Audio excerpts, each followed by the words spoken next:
आप सबको करवा चौथ की बहुत बहुत शुभकामनाएं। करवा चौथ पर भगवान गणेश जी और वीरावती वाली दो कहानियां पढ़ी जाती हैं।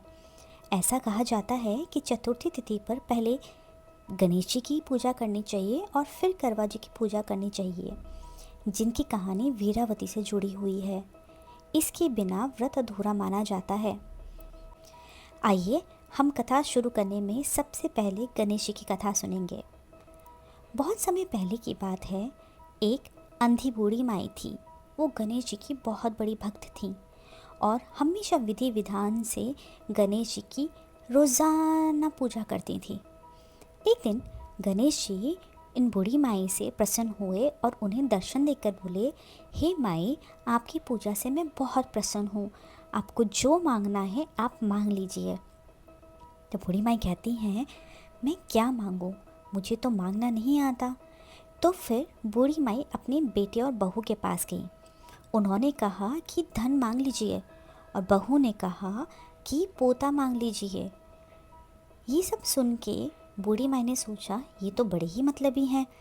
तो वो मन ही मन अपनी बात रख के अपने घर के बाहर निकली और उन्होंने अपने पड़ोसी से पूछा।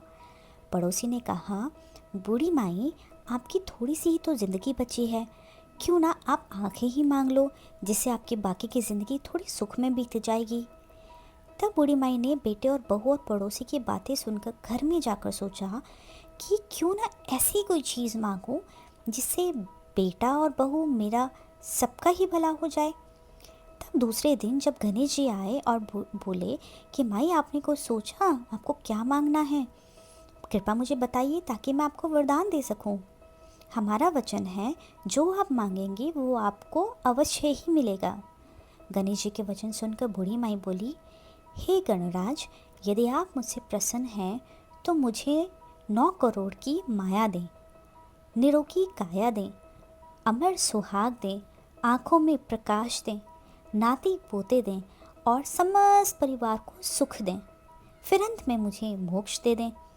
बूढ़ी माई की बात सुनकर गणेश जी बोले, मैया, आपने तो मुझे ठग लिया। चलिए तथास्तु कहकर गणेश जी अंतर्ध्यान हो गए। हे गणेश जी महाराज, जैसे बूढ़ी माई को मांगे अनुसार आपने सब कुछ दिया, वैसे ही आप सबको देना।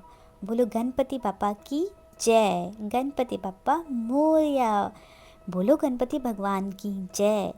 आइए अब हम वीरावती जी की कहानी सुनते हैं, क्योंकि करवा चौथ के दिन ये दोनों मुख्य कथाएं हैं और दोनों ही हमें सुननी चाहिए। पुरानी कथाओं के अनुसार एक समय की बात है। एक साहूकार के घर में वीरावती नाम की बेटी थी। उसके 7 भाई थे।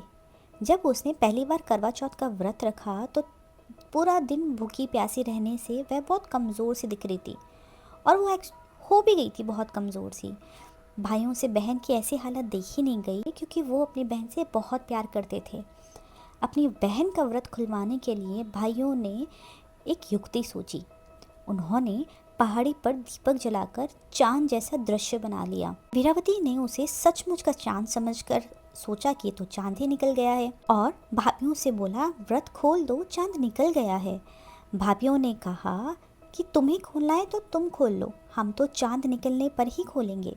लेकिन वीरावती भाइयों की बातों में आ गई और उसने व्रत खोल दिया। इससे उसके पति की मृत्यु हो गई।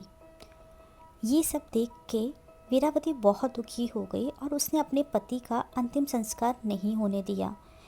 वो अपने पति के शव के पास ही बैठी रहा करती थी। ये जो कुछ भी हुआ, ये देखकर उसका मन बहुत दुखी था और उसने सच्चे मन से माँ पार्वती की पूजा करना आरंभ किया। उसने पूरे साल की चौथ का व्रत रखा और करवा चौथ के दिन व्रत रखने पर करवा माँ उसे और माँ पार्वती दोनों उससे बहुत प्रसन्न हो गईं। उन्होंने उसे वरदान दिया और उसके पति को फिर से जीवित कर दिया। तब से महिलाएं श्रद्धापूर्वक और विश्वास के साथ करवा चौथ का व्रत रखती हैं, ताकि उनके पति की आयु लंबी हो और जीवन में खुशहाली बनी रहे। जय माँ करवा, जय माँ पार्वती।